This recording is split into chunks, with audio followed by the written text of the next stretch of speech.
लाखांदुरात रानभाजी महोत्सव उत्साहात 36 प्रकारच्या वनभाज्यांचे प्रदर्शन। लाखांदूर तालुक्यातील रानभाजी महोत्सव संपन्न। आता पाहूयात भंडारा जिल्ह्यातून पारंपरिक आहार आणि रानभाज्यांच्या संवर्धनाचा संदेश देणाऱ्या महोत्सवाची बातमी। जागतिक आदिवासी दिनानिमित्त कृषी तंत्रज्ञान व्यवस्थापन यंत्रणा अर्थात आत्मा भंडारा आणि आदिवासी विकास विभागाच्या संयुक्त विद्यमाने लाखांदूर तहसील कार्यक्रमाच्या प्रांगणात तालुक्यातील रानभाजी महोत्सव 2026 उत्साहात पार पडला। या महोत्सवात तब्बल 36 प्रकारच्या रानभाज्या, वन औषधी आणि पारंपरिक खाद्यपदार्थांचे आकर्षक प्रदर्शन करण्यात आले। सुमारे 145 शेतकऱ्यांनी स्टॉलला भेट देत या उपक्रमाला प्रतिसाद दिला। महिला बचत गट, शेतकरी, नागरिकांनी मोठ्या उत्साहात सहभाग नोंदविला। रानभाज्यांमध्ये विविध पौष्टिक आणि औषधी गुणधर्म असून बदलत्या जीवनशैलीमुळे पारंपरिक आहारातून दूर जात असलेल्या समाजाने रानभाज्यांचे महत्त्व ओळखून त्यांचे संवर्धन करणे काळाची गरज असल्याचे प्रतिपादन आत्माच्या प्रकल्प संचालक उर्मिला चिखले यांनी केले। महोत्सवाचे उद्घाटन लाखांदूरचे तहसील वैभव पवार यांच्या हस्ते तर सह उद्घाटन कृषी उत्पन्न बाजार समितीचे सभापती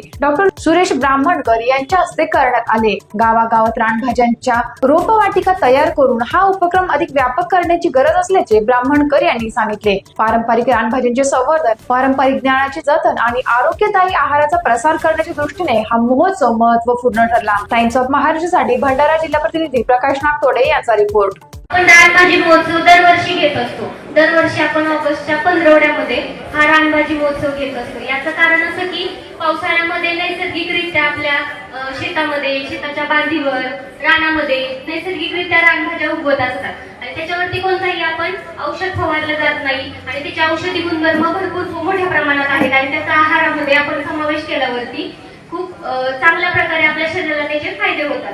तर याचं सर्वांना, या रानभाज्यांचं महत्त्व सर्वांना पटवून द्यावं आणि त्या निमित्तानं रानभाज्यांची ओळख नवीन पिढीला व्हावी या उद्देशाने आपण दरवर्षी या पंधरवड्यामध्ये साजरा करत असतो रानभाजी महोत्सव।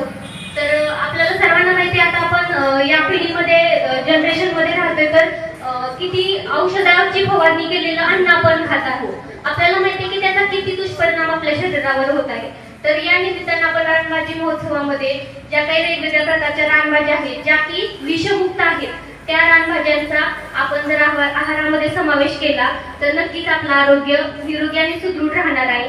जसे की आपले पूर्वज होते की ते आपल्या आहारामध्ये मोठ्या प्रमाणामध्ये रानभाज्यांचा समावेश करत होते, त्यामुळे त्यांना असं मोठ्या रोग वगैरे होत नव्हते। बघा, आता खूप मोठ्या प्रमाणात रोगाचं प्रमाण वगैरे वाढलेलं आहे, कारण औषधीचं प्रमाण खूप आपण खात आहोत। म्हणजे आपण जे अन्न खात आहोत त्याच्यामध्ये पण खूप मोठ्या प्रमाणात भाजीपाला असेल, अन्न आहे, फळ आहे, त्याच्यावरती खूप मोठ्या प्रमाणात औषधाचा फवारणी केली जाते। त्यामुळे आपण जे अन्न खातोय ते बऱ्याच प्रमाणे रासायनिक औषधांची फवारणी केलेलं खातोय। तर या महोत्सवाच्या निमित्तानं आपण निरोगी आणि सुदृढ आपला आरोग्य कसं ठेवता येईल याचा विचार करूया। या निमित्तानं मी सर्वांना हेच आवाहन करते की आजच्या या रानभाजी महोत्सवामध्ये सर्वांनी उत्स्फूर्तपणे सहभागी व्हावं। रानभाज्यांची खरेदी देखील आपण इथे करू शकता आणि त्याचबरोबर आज आपण कृषी विभागामार्फत महाविस्तार दिन म्हणून पण साजरा करत आहोत। तर मी कृषी विभागाच्या वतीनं सर्वांना विनंती करते की सर्वांनी आपल्या मोबाईलमध्ये महाविस्तार ऍप डाउनलोड करावं। त्याचे अनेक फायदे आहेत की ज्याच्यामध्ये आपल्याला कीड व रोगाची माहिती आहे, आपल्या पिकांसंदर्भात किंवा सर्व प्रकारच्या पिकांचे काढणीपासून, लावणीपासून ते काढणीपर्यंतचे सर्व तंत्रज्ञान दिलेले आहे। तर सर्वांनी हे ऍप जरूर आपल्या मोबाईलमध्ये डाउनलोड करावं ही विनंती करते आणि माझे 2 शब्द